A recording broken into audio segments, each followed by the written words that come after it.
o nível de testosterona considerado saudável para um homem adulto? Boa pergunta. Isso é variável, na verdade, por exemplo, cada país. O Brasil define hoje que níveis de testosterona adequados pode variar de 300 a 900. Porém, o Comitê Americano, ele já define que o nível de testosterona chega a ser um patamar um pouco maior. Até 1.200 é considerado fisiológico. Mas o que importa, na verdade, não é o nível de testosterona. Claro que existe quartis de excelência. O que é um quartil? Por exemplo, eu pego ali a testosterona que vai aqui no Brasil de 300, vamos considerar até 1.200, certo? De 300 a 1.200.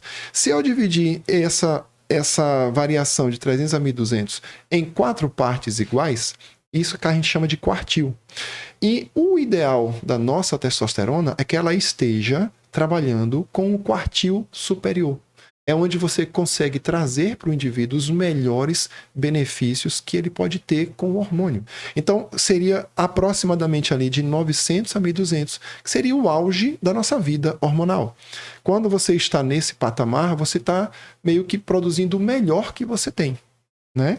E isso é o que eu considero normal. Hoje, aqui, dentro de uma visão brasileira, qual o nível fisiológico? Esse daqui é o nível indicado. Olha, é muito importante a gente entender algumas questões. Hoje, a gente não tem que olhar exames.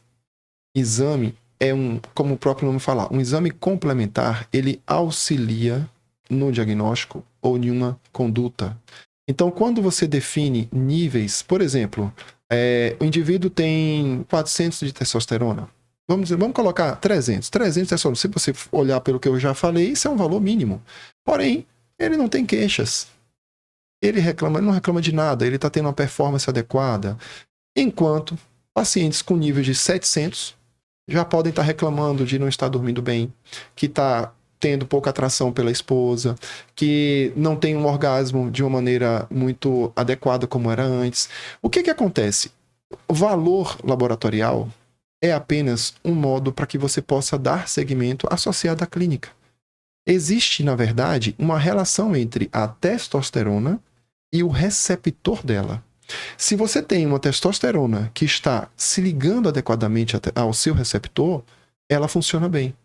Mas eu posso ter 700 de testosterona e esse receptor aqui, por algum motivo, seja uma inflamação, seja uma alteração que possa, qualquer que seja, gerar, ele não está bem adaptado para receber, ou seja, a testosterona está aqui, mas o receptor não funciona bem. Não adianta eu ter 700, o meu sintoma vai ser de baixa.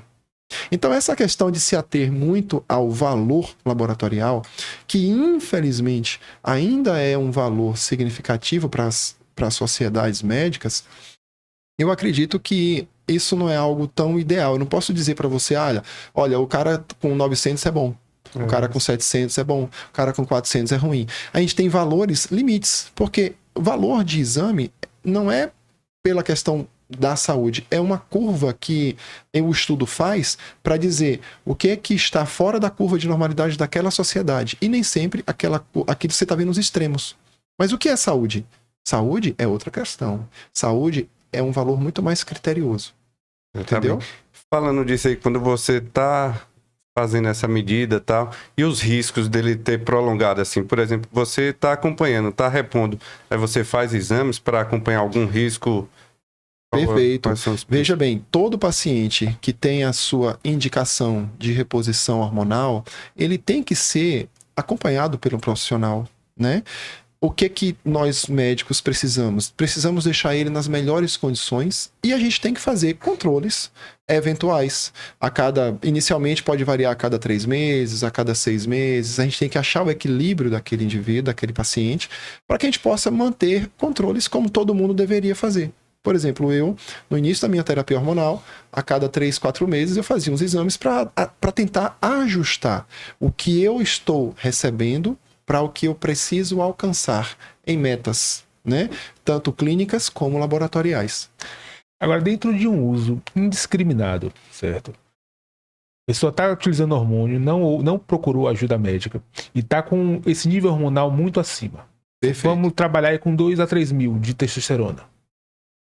Quais são os riscos desse nível de testosterona a longo prazo? Então, é exatamente nesse ponto onde nós sofremos tanta discriminação por conta do uso da testosterona. Aqueles que estão fazendo uso para performance e para estética, eles muitas vezes fazem ciclos hormonais que não tem a ver com reposição hormonal. E esses ciclos hormonais, eles podem gerar níveis muito elevados de testosterona. Então, chegando até 5 mil, já peguei pacientes com 10 mil de testosterona. 10 mil. Você falou 2, 3 mil aí, eu falei, isso aí não é tão ruim assim. É um menino. Mas, entenda, esses patamares fazem com que hajam reações adversas com muito mais frequência, com muito mais precocidade. E quais são as principais reações? A testosterona, ela tem um estímulo importante na produção do nosso sangue. Então, ela faz com que nossa mácula densa, nossa célula do osso, produza mais o sangue. E esse sangue aumentado, aumenta nosso nível de hematócrito, que é a parte sólida do sangue, são as células do sangue. Esse nível aumenta a um determinado ponto, onde o sangue começa a ficar viscoso. E é essa viscosidade sanguínea que pode aumentar em indivíduos com uso exagerado da testosterona, que pode favorecer com que esse paciente tenha um maior risco para derrames, maior risco para infarto, maior risco para uma cardiopatia dilatada. Lembrando que a testosterona também tem um efeito aí, que é o aumentar o influxo de cálcio nas células, principalmente do coração. Por isso que o indivíduo que exagera na testosterona de forma indiscriminada, sem acompanhamento médico, esse coração ele tende a aumentar as suas células e, ao mesmo tempo, diminuir o espaço dentro do coração, onde o sangue deveria entrar. Isso pode promover riscos à saúde de uma maneira importante. Vamos entrar então nessa questão do hematócrito, que é um ponto muito importante para quem faz esse uso. Quais os principais sintomas de um hematócrito elevado desse tipo de paciente? Ele começa a sentir dores de cabeça, ele começa a sentir formigamento nas mãos, ele começa a ter edema de extremidades, as extremidades ficam muito avermelhadas. Então ele começa a ter esses primeiros são sinais de um aumento do hematócrito, né? E isso incomoda de certo modo, mas muitas vezes ele associa isso a um estresse, a um dia que não foi legal, a um aumento da retenção hídrica, e aí pronto, ele não toma o cuidado necessário e isso é ruim. Eu tenho hoje alguns indivíduos que me procuram para me mostrar exames, onde eles fazem uso de uma maneira esportiva e o conselho que eu dou, olha, você tem um nível aqui que está muito alto, a gente tem que tomar alguma conduta para precaver isso e você tratar com o profissional da medida correta o que é que pode ser feito com o seu hematócrito. Hoje, qual a principal conduta para um hematócrito alto? Hoje a conduta é a sangria, né? Quando você tem um hematócrito acima de 53, você pode gerar esse risco de ter sintomas. E a gente tem a indicação de realizar a sangria. O que é a sangria? É você fazer tipo uma doação de sangue. Só que você não pode doar esse sangue, né? Você tem que descartar esse sangue. Então você tira valores dependendo do indivíduo, 350 a 400 ml de sangue, e isso tem que ser repetido até que esse nível de hematócrito caia. E o paciente tem que entender de que ele tem que rever a terapia que ele está fazendo de ciclos de anabolizantes. Esses níveis aí que a gente tá falando de 5 mil, 10 mil, geralmente são os usuários de anabolizantes de academia. São pessoas que fazem ciclos onde eles começam a empilhar a dose. Um exemplo, vamos dizer uma Durateston, né? Que é uma substância que vem de farmácia. Você usar de uma maneira inadvertida, você pode favorecer com que haja um empilhamento da testosterona e esse nível aumentado de testosterona gera efeitos adversos que pode aumentar o hematócrito. Pronto, já que a gente já falou da Durateston e as outras substâncias que geralmente são associadas, porque assim, no mundo ideal a pessoa só usaria a testosterona, Sim. mas a pessoa acaba, além da testosterona, juntando outros fármacos, como a Decadurabolin, entre outras coisas. Existe alguma indicação dentro do consultório para esse tipo de hormônio? Perfeito, foi um bom comentário. Veja bem, a testosterona, ela é um hormônio onde ela tem dois caminhos para trilhar. Ou ela vira a deidrotestosterona ou ela vira estradiol. A deidrotestosterona, que é o famoso DHT, é uma variação através de uma enzima, e o estradiol é uma outra variação que pode ser feito da testosterona. Os indivíduos que são mais obesos, que estão com sobrepeso, com muita reserva de gordura, tendem a ter mais a enzima que favorece a transformação da testosterona no estradiol. E a decadurabolin, na verdade, é um...